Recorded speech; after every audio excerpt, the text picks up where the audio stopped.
Oi, Yuri!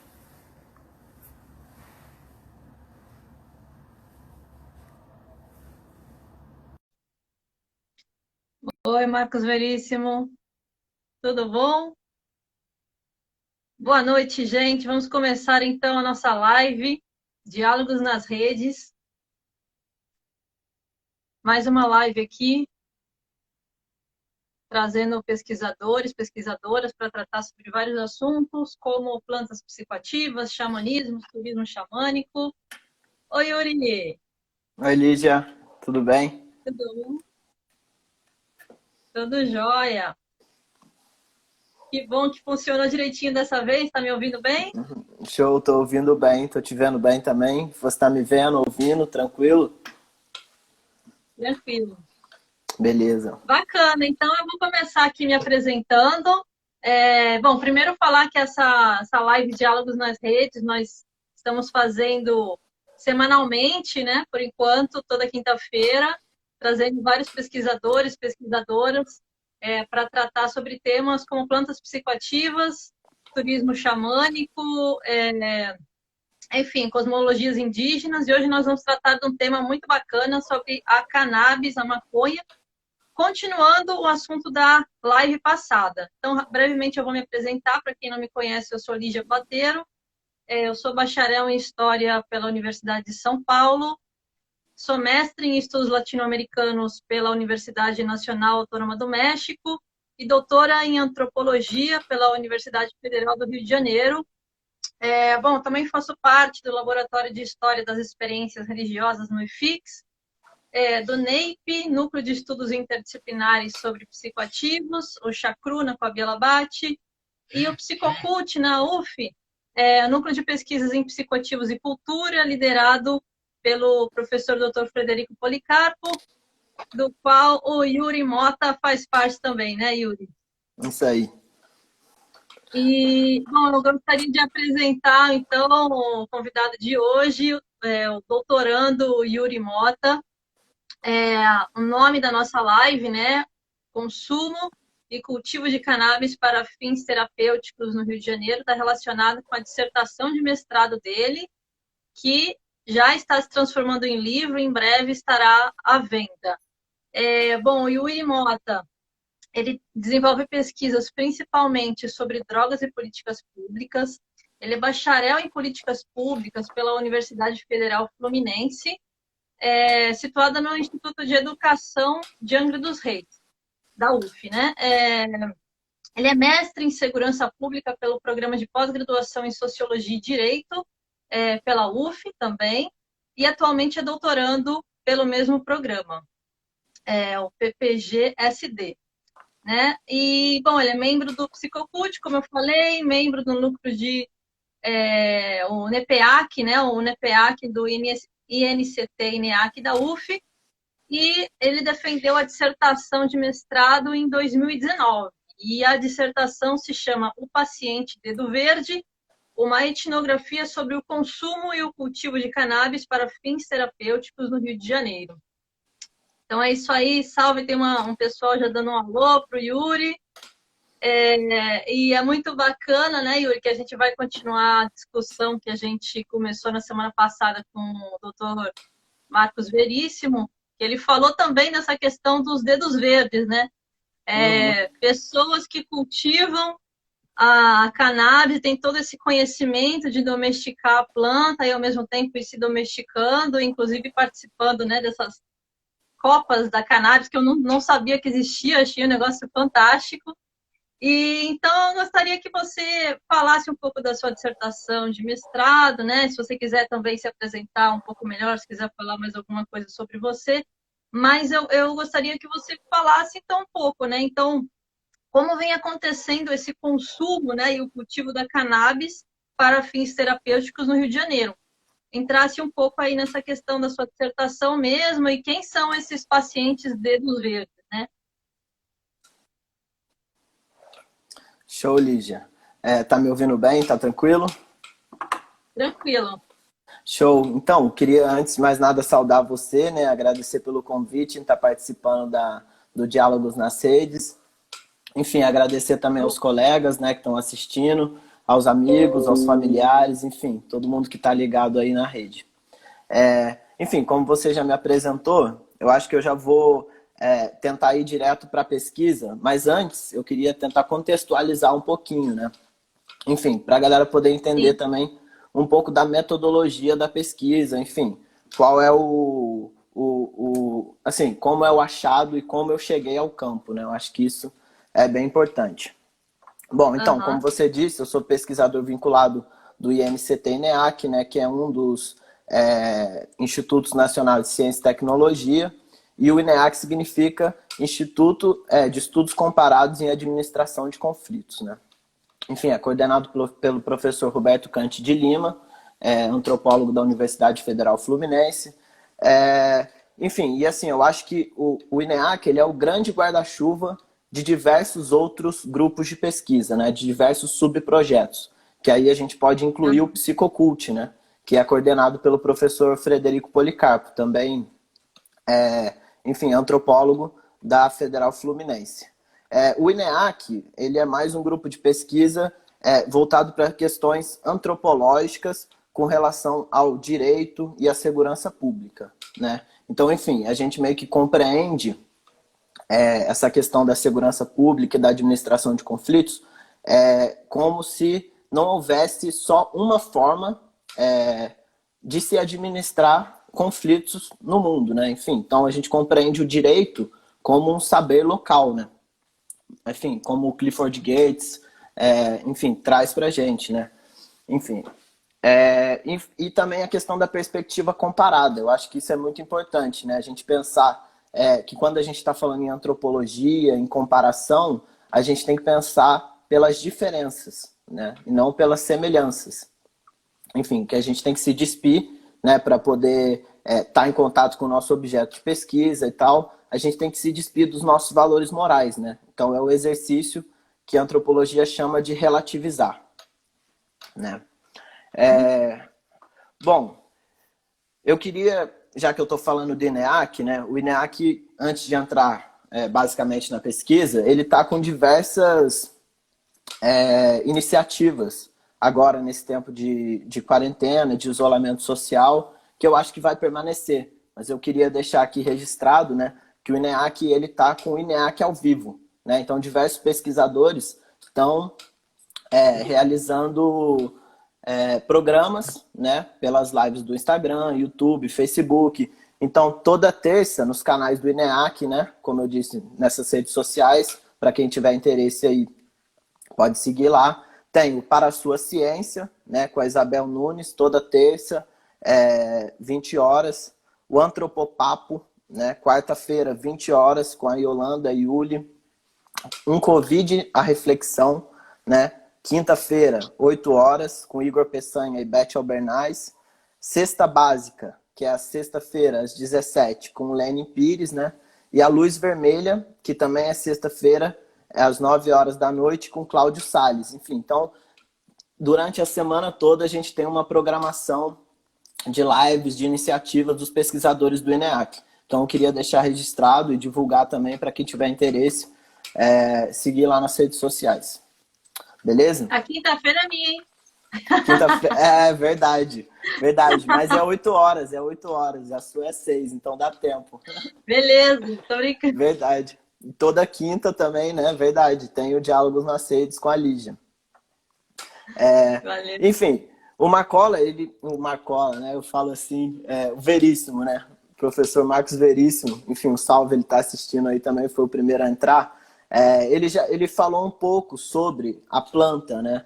Enfim, então eu acho que a ideia da gente continuar esse diálogo também é uma oportunidade de dar continuidade, enfim, e ir atualizando, né, as pesquisas e tal, porque a minha pesquisa ela foi um grande apanhado da pesquisa do Marcos Veríssimo e da pesquisa do professor Frederico Policarpo, né? Enfim, que o Fred ele trata mais de como os usuários e o Estado se relacionam. Então, como o Estado trata os usuários a partir das políticas públicas, de segurança pública, enfim, de atendimento médico e tal. E já o Veríssimo, ele vai falar sobre o consumo refinado de flores a partir do cultivo doméstico, né?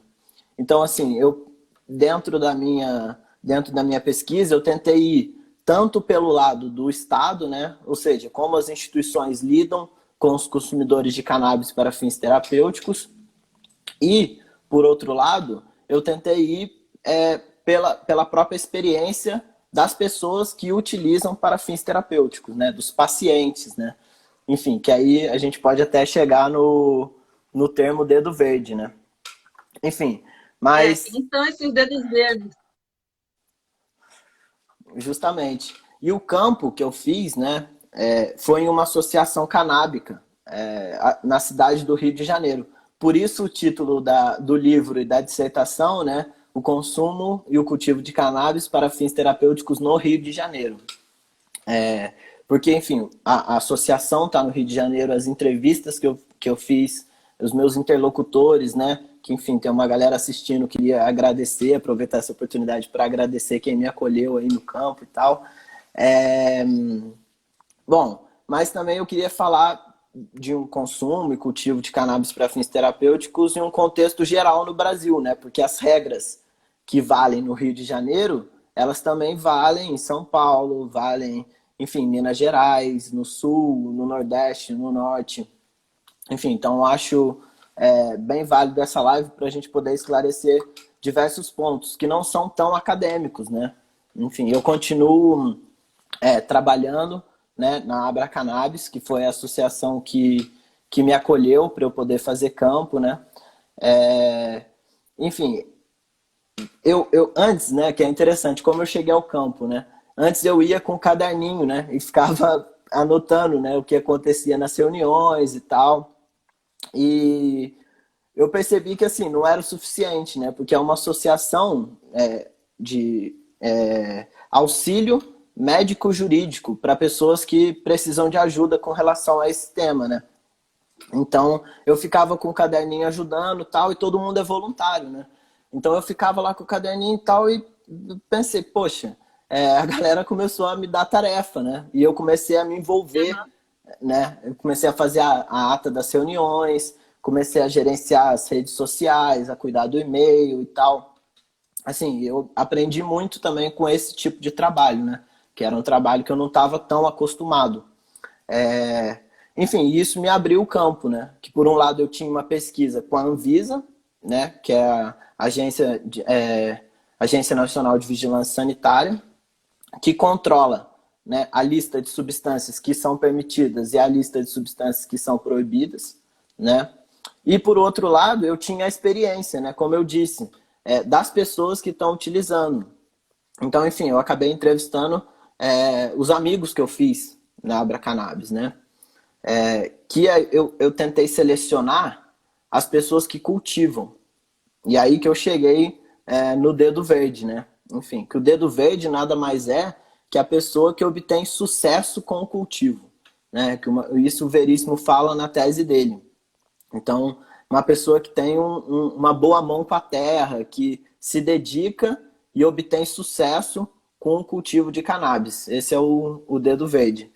E no meu caso, eram pacientes, né, que às vezes assim, nunca tinham tido contato com a cannabis, pessoas que não eram, entre aspas, maconheiras, né, e que para tratarem suas doenças aprenderam a cultivar a cannabis com sucesso e a produzir artesanalmente o remédio em casa, né? Então o dedo verde vem daí, né? O paciente, né, que é o cara que está procurando para poder se tratar terapeuticamente, e o dedo verde porque é a pessoa que cultiva, né? Então, enfim, a associação, né, em geral, a Abra Cannabis, ela fornece esse auxílio médico, ela fornece esse auxílio jurídico, mas ela também é especializada no cultivo, né? Então tem diversas pessoas ali que são experts nessas técnicas e que auxiliam essas pessoas que procuram a cultivarem, a aprenderem a cultivar, né? Então a Abra Cannabis tem esse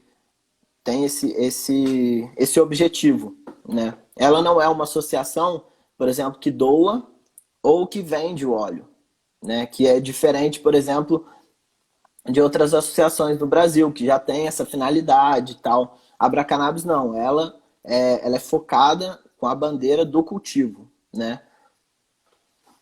É mais ou menos assim. Eu acho que para a gente começar, deu para... Deu sim, contextualizou legal. Aí eu gostaria que você falasse um pouco, então, né, algo que a gente sempre pensa, que é a questão da proibição, né? Porque todo mundo deve pensar, inclusive uma amiga nessa semana me perguntou, mas como assim? A galera cultiva, mas e a proibição? Continua sendo proibido? Como essas pessoas têm acesso? Como que eles lidam? Como essas pessoas lidam com isso? E como essa associação ajuda as pessoas a lidarem com isso? Legal, legal, Lígia. Porque, na verdade, a pesquisa foi justamente isso, né? Tentar compreender como o consumo e o cultivo acontecem no Rio, né? E aí isso perpassa por questões legais, perpassa por questões ilegais. Mas seria interessante, né, que eu falasse aqui também um pouco sobre os passos, né? Porque o paciente dedo verde, né? E uma das minhas perguntas de pesquisa foi o que é ser paciente, né? Aí é isso, pela visão do Estado, quem o Estado considera legitimamente um paciente de cannabis e a pessoa, né, quando ela passa a se considerar paciente. Bom, a primeira coisa, né, que você tem que ter para se tornar um paciente e tal, para poder consumir maconha legalmente, né, para fins terapêuticos, é uma receita médica. Então você tem que ter um médico que prescreva, enfim, faça uma receita contendo o nome do medicamento, o nome do óleo, a marca e a posologia, né? Enfim, quantas gotas você tem que tomar durante o dia. A segunda coisa é um laudo médico descrevendo a doença. E a terceira coisa é a autorização da Anvisa, né? Porque a autorização da Anvisa, na verdade, ela funciona para importação, né? Tipo assim, é uma autorização de importação. Porque, assim, tentando contextualizar um pouco, em 2014, né, devido à forte mobilização social e tal, a Anvisa, ela tirou 2 canabinoides da lista de substâncias proscritas, né, da lista de substâncias proibidas, que foi o THC e o CBD. Primeiro foi o CBD e depois foi o THC. E o que aconteceu? Tem até um documentário que é muito interessante, que é o documentário que chama Ilegal, A Vida Não Espera, que até retrata, né, o drama de uma família lá de Brasília para poder conseguir o medicamento. Na época que a Anvisa estava, enfim, engatinhando nesse processo e tal. E essa família acabava, assim, pela demora, né, pelo todo o processo burocrático e tal, essa família importava ilegalmente, né? Então, assim, estava cometendo tráfico internacional, né? Hoje já está mais fácil, enfim, já tem representantes farmacêuticos no Brasil, enfim, o médico, né, que é especialista no tema e prescreve, provavelmente ele já vai te indicar a forma de conseguir e tal. Enfim, então essa é a primeira estratégia para você poder consumir legalmente a cannabis, né? Você vai importar o óleo ou vai conseguir de uma associação brasileira, né, que fornece o óleo, tal, que é o caso da Abrace, que já é diferente da Abracannabis. A Abrace, ela, enfim, eu acho que é a única associação brasileira que tem uma autorização judicial para poder distribuir o óleo. Então ela tem o cultivo próprio, né? Produz o óleo, enfim, produz o óleo que tem mais quantidade de CBD, produz um óleo que tem mais quantidade de THC, e ela tem autorização para poder distribuir esse óleo pelo Brasil. Enfim, para as pessoas que têm receita, para as pessoas que têm laudo médico e para as pessoas que têm a autorização de importação da Anvisa. Que no caso você não vai estar fazendo a importação, mas é um documento que te dá uma segurança, né? Enfim, é o Estado te dando a autorização de consumir. Então, a autorização da Anvisa, ela, assim, serve para importação, mas também serve para isso, né? E a outra estratégia é que devido a essa forte burocracia, né, ao longo tempo de espera, enfim, e ao alto custo do tratamento, isso também é muito importante, Lídia, porque custa muito caro, entendeu? Se você for importar, é mais de R$ 1.000 o frasco, entendeu? E assim, um frasco que possivelmente dure um mês ou menos, até dependendo da dosagem. Então, assim, é caro o tratamento, né? Então, muitas pessoas não têm como Uhum. marcar.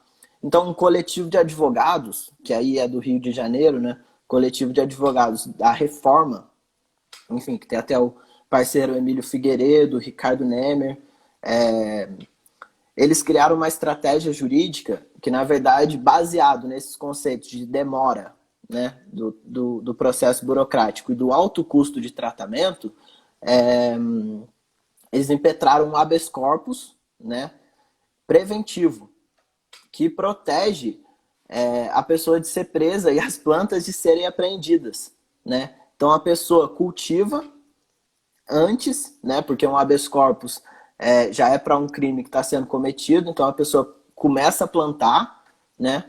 Comete o crime e vai até o juiz dizer que está fazendo isso, né? Porque está extremamente necessitado.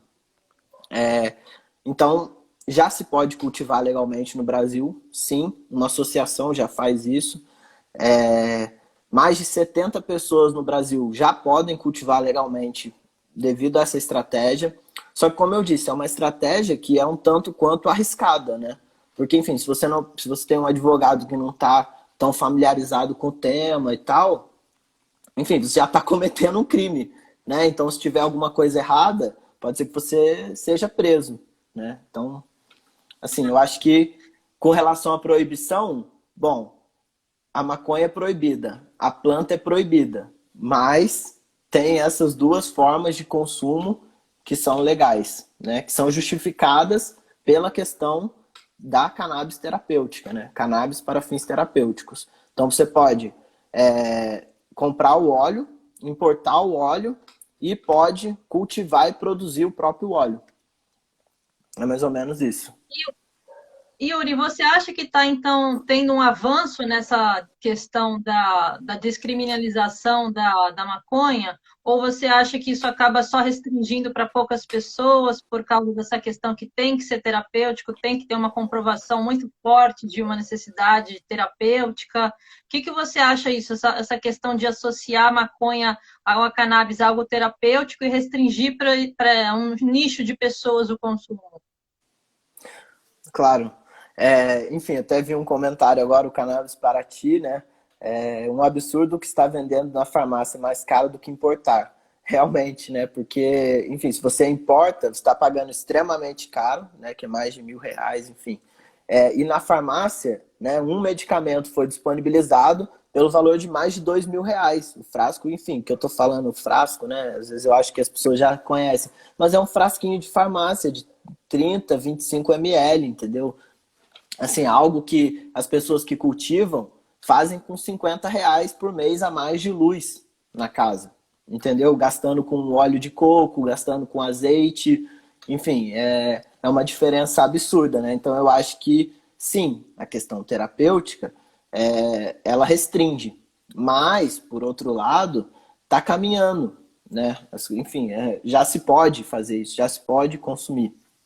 Enfim, então para muitas pessoas, enfim, já uma salvação da vida, entendeu? Então eu não posso falar que também, por um lado, é só restrição, né? Porque, por outro lado, já está salvando muitas vidas. E aí eu queria destacar, já que você perguntou, essa questão enfim, está ajudando a avançar, está ajudando a atrasar e tal, que recentemente, né, inclusive essa semana passada, o deputado estadual aí do Rio de Janeiro, Carlos Mink, né, junto com a sua equipe de assessores, enfim, minha amiga Monique Prado,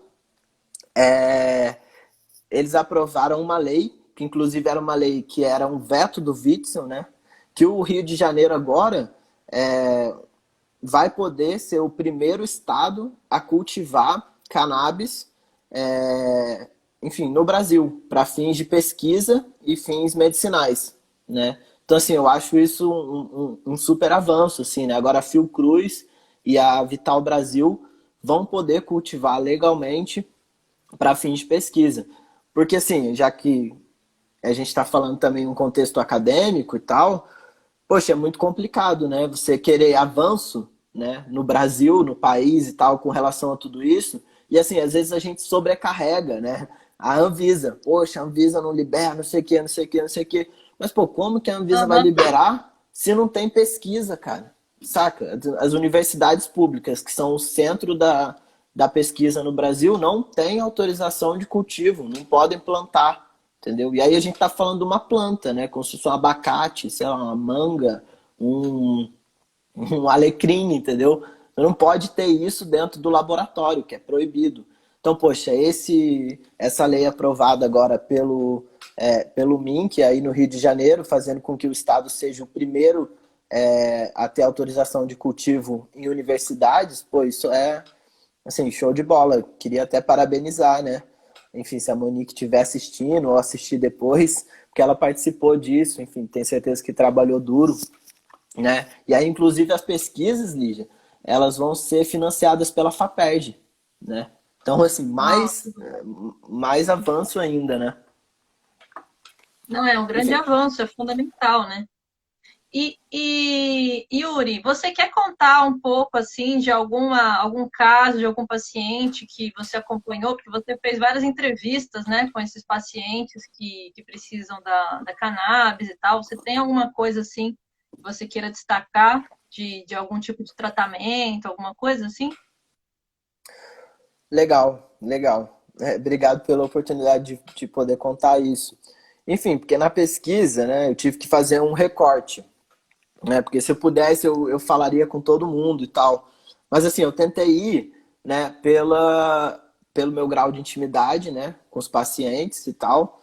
E tentei também selecionar um padrão, né? Assim, para poder, enfim, me facilitar na hora de escrever e tal, e ter um objeto definido.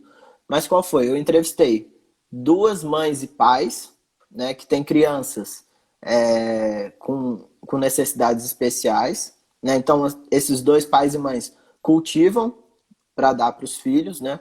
Um, é, o filho tem 15 anos, né? Teve uma encefalite viral quando era criança e também sofre de autismo. Enfim, também tem epilepsia. É, e, e o outro, assim, e aí, assim, é porque é muito complexo o caso, né? Que aí ele também tem distúrbios Uhum. comportamentais e tal. E o outro é pai de uma menininha, né, que tem 3 4 anos, teve microcefalia, né? Então, enfim, eu fui na residência desses dois, assim, dessas duas pessoas que me acolheram muito bem e tal. E assim, eles cultivam e produzem artesanalmente, né? Os dois não fumam maconha, não são maconheiros e tal. E assim, são exímios dedos verdes, né? Tipo assim, eles têm um reconhecimento dentro do grupo, né? Que os dois têm autorização, né, judicial, e eles têm um reconhecimento dentro do grupo como se fosse como se cultivassem há 10 anos, entendeu? Como se fosse growers, né? Que é o tema do veríssimo, né? Uhum. Os growers, né? Que são os cultivadores caseiros. Enfim, eu fui também, entrevistei duas pessoas que aprenderam a se tratar, né, por causa de suas doenças. Então, são adultos, né? Duas pessoas que aprenderam a se tratar por causa de suas doenças. E aí, os dois sofrem de dores crônicas. E, por fim, eu entrevistei duas pessoas que já cultivavam, já aí tem o lance de serem usuárias de maconha há muito tempo e passaram por esse processo médico, jurídico de se tornarem pacientes, né? Conseguiram autorização de cultivo e começaram a se tratar, ou já se tratavam antes, né? Porque é isso, a minha busca foi, né? Poxa, mas o que faz você se sentir um paciente, né? Você já consumia e tal. E aí, poxa, agora eu tenho restrições, né? Agora talvez eu não possa mais fumar um cigarro de maconha, não posso mais fumar um baseado. Agora eu tenho que dar preferência para o vaporizador, tenho que dar preferência para o óleo. Então, enfim, para essas pessoas que já cultivavam antes, já tinham o hábito de consumir a cannabis, mudou um pouco a forma de consumo, né? Assim, interessante também, porque o que eu percebi, assim, né, e aí o que vem sendo discutido também com relação a cannabis, é que o CBD e o óleo, enfim, eles são mais indicados para as pessoas que têm doenças neurológicas, né? Então, plantas que tenham mais quantidade de CBD, né, que é o efeito da cannabis, que não como eu diria, não dá um barato, ele causa mais um relaxamento corporal e tal. E assim, muitas crianças que têm epilepsia, por exemplo, elas não conseguem é, engolir, né, o óleo. Então você tem que desenvolver técnicas e tal para poder medicar, né, as crianças. E já pessoas que têm dores crônicas, né, é mais indicado o THC, né? E aí duas formas de você gerenciar o consumo ou você vaporiza ou você toma o óleo, né? Então, por exemplo, a minha interlocutora, né, pequenininha, que tem microcefalia, ela toma o óleo sem restrição, toma o óleo. Já o meu outro interlocutor, que também é o adolescente de 15 anos, ele vaporiza. Por quê? Porque quando ele tem um surto de comportamento, por exemplo, ele não consegue engolir. Ou quando ele tem epilepsia, convulsão epilética, ele não consegue engolir o óleo. Então ele vaporiza a erva. Enfim, é um aparelho, né, o vaporizador, que não produz a combustão, né, do fogo, como se fosse um cigarro. Ele aquece a erva a uma temperatura que produz um vapor, né? E aí esse vapor é inalado pela pessoa. Então ele, enfim, quando tem um surto de comportamento tal, ele inala. Assim, o que gera mais efeito, um efeito mais espontâneo, né? E as pessoas com dores crônicas também. Enfim, porque o óleo, né, você vai ter que passar pelo sistema digestivo e tal. Enfim, então essas pessoas também vaporizam, né? Então, assim, eu fui fazendo a pesquisa e eu fui aprendendo tanto sobre cultivo, né, como as pessoas gerenciam o cultivo, né, como elas gerenciam o consumo, né? Eu achei isso muito interessante. Uhum. E Yuri, qual é o perfil desses pacientes que conseguem ter a informação e chegar nessas associações canábicas? Quer dizer, será que é só um perfil assim de classe média alta, ou a informação consegue chegar assim nas classes mais baixas e também tem uma questão de raça aí envolvida, né? E eu queria também que depois você falasse um pouco dessa questão da do racismo envolvido, né, em toda a questão da proibição da maconha. Então, pode comentar um pouco sobre isso? Claro, Lígia. Enfim, eu vou falar um pouco mais assim, do perfil das pessoas que chegam até a Abra Cannabis, né?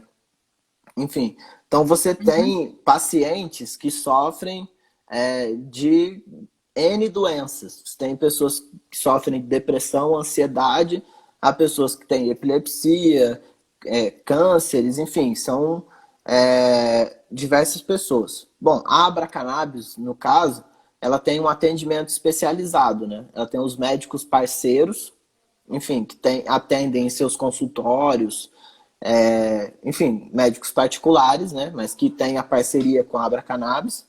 E a Abra Cannabis também tem o atendimento voluntário, né? Que é feito pelo Dr. Natan e tal, em que ele atende voluntariamente, né, famílias que não têm condição de arcar nem com os custos da consulta médica, né? Então, enfim, são pessoas assim, desesperadas. Esse que é o negócio. Porque eu acho que assim, tem a pessoa que já pode ter tido contato com a cannabis e procura, mas também tem muita gente, Lígia, que nunca teve contato, mas já teve contato com todos os outros tipos de medicamento possível. E não funcionaram, entendeu? Então eu acho uhum, que assim, tem até um capítulo, né, na minha dissertação que eu escrevo, que é a fala de um dos pais, né, que eu citei, que eu entrevistei, que eu fui na residência e tal. Que ele fala, pô, se a cura tivesse no abacaxi, a gente plantaria abacaxi, entendeu? Então, assim, as pessoas chegam até a cannabis por quê? Porque é a única coisa que consegue resolver, né, enfim, consegue tratar e consegue amenizar os efeitos, os efeitos da doença, né? Então, acho que, assim, as pessoas chegam, até porque também tem outra questão, porque quando foi regulado, tal, a Anvisa lançou as diretrizes e tal, tinha uma parada que chamava uso compassivo, né? Que, assim, a pessoa só pode tomar o óleo da cannabis depois de ter testado todos os tipos de medicamento possível, né? Então, enfim, é meio que o compassivo vem de compaixão, né? Mas eu acho meio engraçado isso, porque você tem, por exemplo, dar Gardenal e diazepam para uma criança de 5 anos para depois ver, né, se o óleo de uma planta faz bem ou não, entendeu? Assim, eu acho isso muito contraditório. Então as pessoas chegam, né, às vezes com, assim, já tem um conhecimento, tem pessoas que chegam já perguntando como que consegue eliminar de cultivo, tem pessoas que já têm a receita, já tem o laudo, já tem o óleo, fala, pô, não tem condição de pagar o óleo, né? Então, enfim, tem, assim, o perfil é muito grande, né? E ainda mais agora, porque essa questão da cannabis está se popularizando no Brasil, né? Então as pessoas assim que não encontram resultado nos tratamentos tradicionais migram para essa questão, né? Estão indo para esse lado. Poxa, pode ser uma saída, entendeu? E na maioria das vezes é realmente uma saída. Uhum. E aí você Hoje, tinha ô feito Yuri, outra. hoje. Pode falar. Não, é que hoje eu estava dando uma sapiada no artigo do Henrique Carneiro e ele estava falando que no século XIX era prescrito para asma, a cannabis era prescrito para asma e para várias doenças, assim. Chegou um momento que foi proibido e estava relacionado a essa questão do controle das populações negras, né? Que, enfim, escravas e depois na República, enfim, continuaram a ser tratadas com racismo e tal. Então, se você puder entrar nessa questão do racismo aí relacionado, né, ao fumo de Angola, né, ao pito do pango, essas denominações que tinha cannabis. Uhum. Lígia, eu acho que está relacionado diretamente à cultura afro-brasileira. Eu acho que essa é a questão. E a proibição também está relacionada, né? O uso, o consumo estão relacionados, mas a proibição muito mais, né? Porque como você disse, enfim, o fumo, era chamado de fumo de Angola, né? Então, assim, já remete da onde que veio, né? Da onde os historiadores conseguiram puxar essa gênese, né? Da onde, como chegou no Brasil, né? Enfim, a gente tem teoria de que Portugal já investia no cânhamo, então as velas das caravelas eram de cânhamo, de que Portugal tentou realizar plantações de cânhamo no Brasil. Enfim, só que a utilização, né, e o consumo da cannabis aqui no Brasil, ela é diretamente ligada à cultura afro-brasileira. Enfim, que aí, como eu faço doutorado de segurança pública, né, eu fiquei pensando muito nessa questão do controle, né, da polícia e tal. Que em 1809, se eu não me engano, foi criada a Guarda Real de Polícia. Né? Então, né, era uma guarda que protegia a coroa portuguesa, né? Que servia a coroa portuguesa. E que, assim, tem um artigo do André Barros e tal, que ele vai falar que justamente era uma migração, né, da polícia substituindo os capitães do mato. Então, assim, era uma polícia dedicada ao controle de costumes que popularmente eram conhecidos como bagunça, baderna, vadiagem, malandragem. E aí a gente pode colocar o quê? A gente pode colocar capoeira, a gente pode colocar o samba, a gente pode colocar, enfim, rituais de umbanda, rituais de candomblé, enfim, isso era o que era abominado na época, né? Então, assim, e nesses espaços, o consumo de cannabis era difundido, né? Então, enfim, eu acho que eu não poderia deixar de citar que tem um artigo que é muito interessante, escrito em 1915, escrito por José Dória Rodrigues. José Rodrigues Dória. E, na verdade, ele era médico, né? E foi presidente de Sergipe, né, na época, assim, presidente de Sergipe. Enfim, esse artigo que eu vou citar agora, ele está disponível num livro, numa coletânea, né, que chama Fumo de Angola. Foi organizada pelo Edward McRae, lá da Federal da Bahia, e pelo Wagner Coutinho. Enfim, são da Federal da Bahia e tal. E o artigo do José Rodrigues Dória chama Os Fumadores de Angola, Os Fumadores de Maconha, Efeitos e Males do Vício. Esse é o artigo. Bom, aí por que eu estou citando esse artigo, né? Porque, enfim, é um artigo super... tem um racismo científico impregnado, assim, notoriamente, mas se a gente quiser compreender, né, como essa questão era tratada na época, eu acho que é fundamental a gente enfim, ter em mente, né? Que, assim, o que era a tese do artigo? A tese do artigo era que, bom, os negros espalharam o vício da maconha para se vingarem da escravidão. Essa é a tese do artigo, né? Tipo assim, é o que o artigo quer transmitir. Bom, vocês difundiram esse vício porque vocês foram escravizados e vocês querem se vingar, né? Então, dá para a gente ter uma ideia de como que funcionava, né? Assim, e esse artigo, ele foi levado para um congresso em Washington, né, em 1915. Para quê? Para poder colocar a cannabis como uma das substâncias proibidas e que deveriam ser combatidas internacionalmente, né? Então eu acho que assim, bom, é um racismo científico, né, que está impregnado, mas que é a partir dessas teorias, né, que a maconha começa a ser popularizada para outras classes, né, para outros segmentos da sociedade. Enfim, até você chegar em 1960, né, e a maconha ser difundida para a classe média, entendeu? Então, enfim, tem várias escalas, mas eu acho que eu não poderia deixar de citar esse artigo. E aí, inclusive, assim, tem uma outra informação muito interessante que você falou do pito do pango, né? Que o pito do pango, ele foi proibido em 1830. Mas, na verdade, o que era o pito do pango? O pito do pango era um cachimbo, né? Que era utilizado em rituais, ou então em reuniões sociais, para se poder utilizar a cannabis.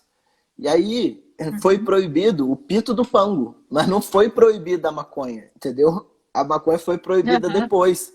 Então, assim, é claro, é notório que é a criminalização de um costume e não a criminalização de uma substância, entendeu? Enfim, então eu acho que o que eu posso contribuir nessa discussão do racismo com relação à maconha é isso. Enfim, é a criminalização de uma cultura, né, de um costume. E depois você tem a criminalização da substância, que, enfim, é uma substância muito menos nociva do que o álcool, por exemplo, né? Então, quando eu falo de reuniões sociais, eu estou falando para a gente relativizar, né, que é esse exercício que eu estava falando da antropologia, para a gente relativizar o bar, né? Que a gente senta num boteco para tomar uma cerveja, né? E, enfim, usava-se o pito do pango para reunir as pessoas. Aí nesse artigo do Rodrigues Doria ele fala, né, ele descreve os efeitos, né? E aí ele leva esses efeitos como os males.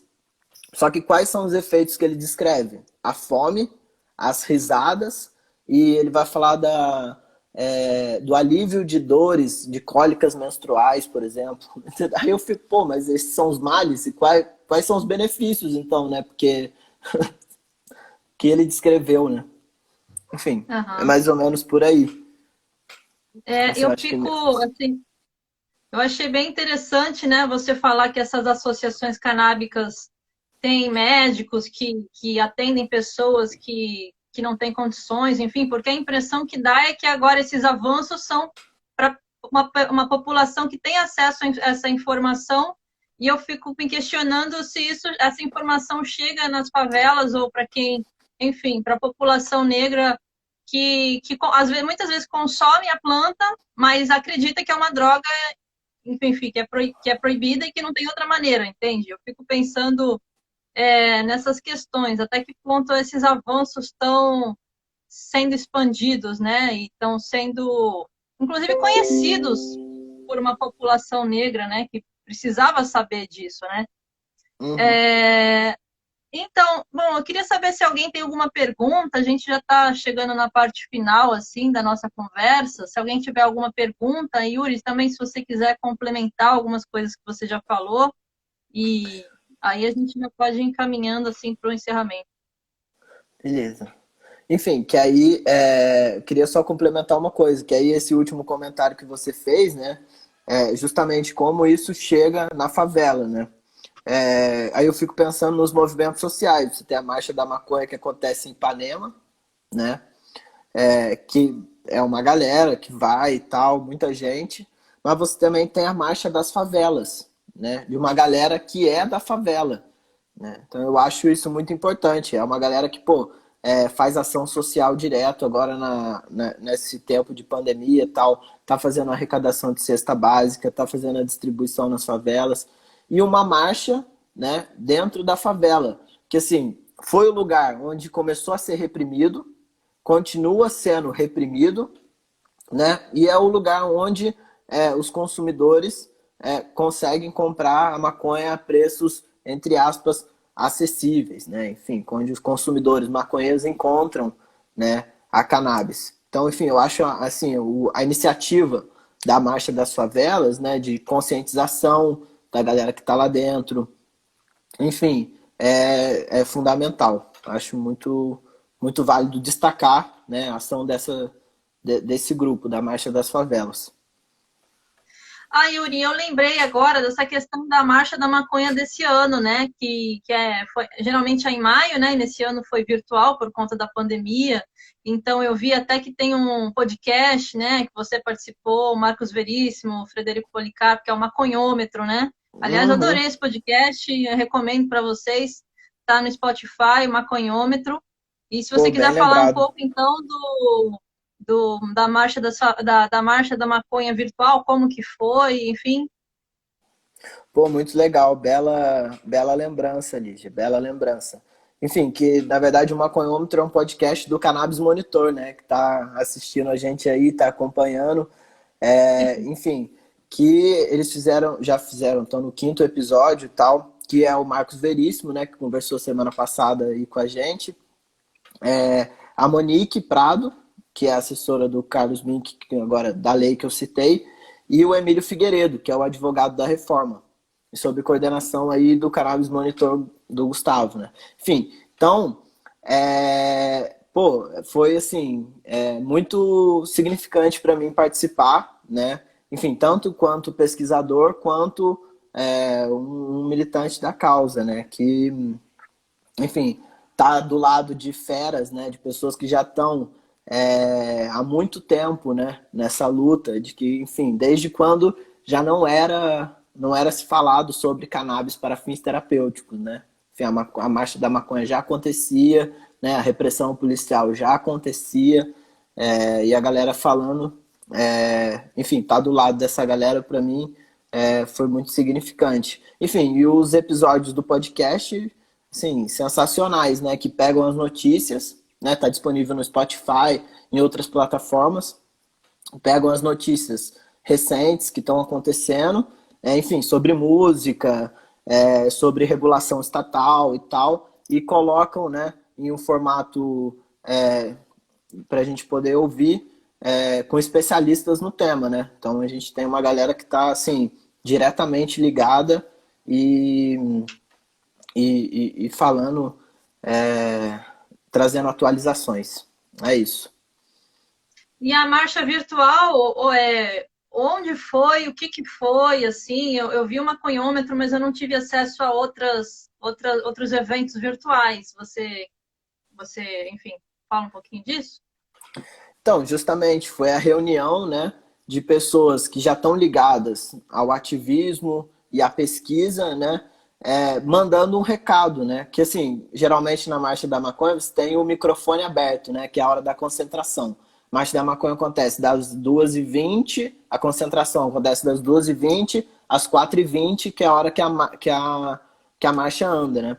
Então, nesse tempo de concentração, você tem o trio elétrico com o microfone aberto, né? E Uhum. o convite, né, que eu recebi um convite da Monique para poder participar, foi justamente isso, ó. Se imagina lá no microfone, o que você falaria, entendeu? Pô, então eu acho que a galera foi mandando esse recado como se tivesse, pô, na marcha da maconha mesmo, entendeu? Pô, vamos falar aqui o que quem tá aqui precisa ouvir, entendeu? Acho que foi mais ou menos assim. E a Marcha da Maconha em maio é no mundo inteiro? É só no Brasil? Como que é isso? Pô, Lígia, então, eu sei que ela na verdade, aqui no Brasil inteiro, não, não, não, não. Enfim, a Marcha da Maconha no Brasil, ela acontece em datas diferentes. Assim, eu tô mais ligado na de São Paulo e na do Rio. Na de São Paulo eu nunca fui, tenho vontade de ir, que inclusive ela é bem maior do que a do Rio, né? Mas são em datas diferentes. Eu sei que a hora de sair é 4h20. Todas saem 4h20, entendeu? Mas são em datas diferentes. E é interessante também, né? Porque eu e a Monique e o Veríssimo, aí já fui na de Paraty também, na de Paraty, que a Odara lembrou ali. Enfim, a gente escreveu um artigo justamente comparando as marchas, né? A marcha das favelas, a marcha de Paraty e a marcha de Ipanema, né? Enfim, então a gente tentou enfim, fazer uma comparação por contraste sobre, enfim, como acontece, né? E todas saíram 4h20. Em Paraty, todo mundo de branco, caminhando assim em paz e tal. Agora, em São Paulo, já não tem o que acontece no Rio de Janeiro, que é o que o Veríssimo chama da carnavalidade, né, e tal. Que, enfim, você não tem um trio elétrico, você não tem o bloco planta na mente, né? Então, em São Paulo, assim, é diferente, né? O tipo de marcha, né? Como a marcha acontece. Aí enfim, no Rio você tem uma marcha mais animada, uma marcha mais carnavalesca, né? Com características fluminenses, né? Interessante. Aham. E legal, Yuri. Eu agradeço muito, então, essa nossa live. Então, se você quiser falar algumas palavras finais, assim, para fechar, que nosso tempo já está se encerrando. Então, queria agradecer mais uma vez pelo convite, né? Agradecer quem ficou ligado aí, quem assistiu, quem acompanhou, quem divulgou também nas redes sociais. Eu queria mandar um salve, então, muito obrigado. E falar que, enfim, a pesquisa, né, ela virou um livro, né? Foi financiada pelo INEAC, enfim, e já está na fase de impressão. Então, quem tiver interesse e tal de adquirir o livro, pode, enfim, me mandar um direct e tal, que eu já posso anunciar a pré-venda.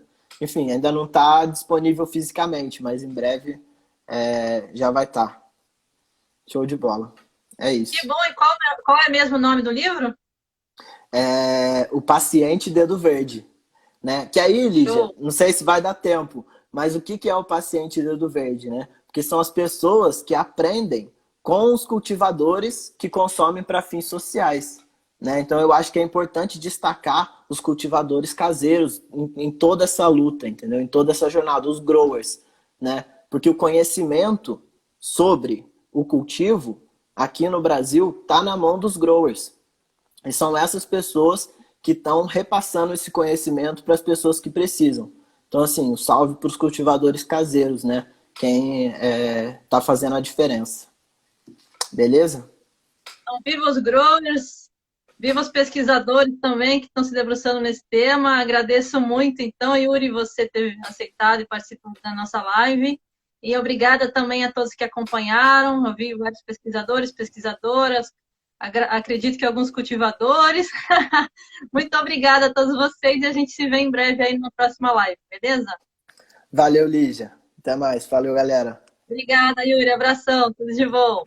Abraço. Valeu. Tchau, galera.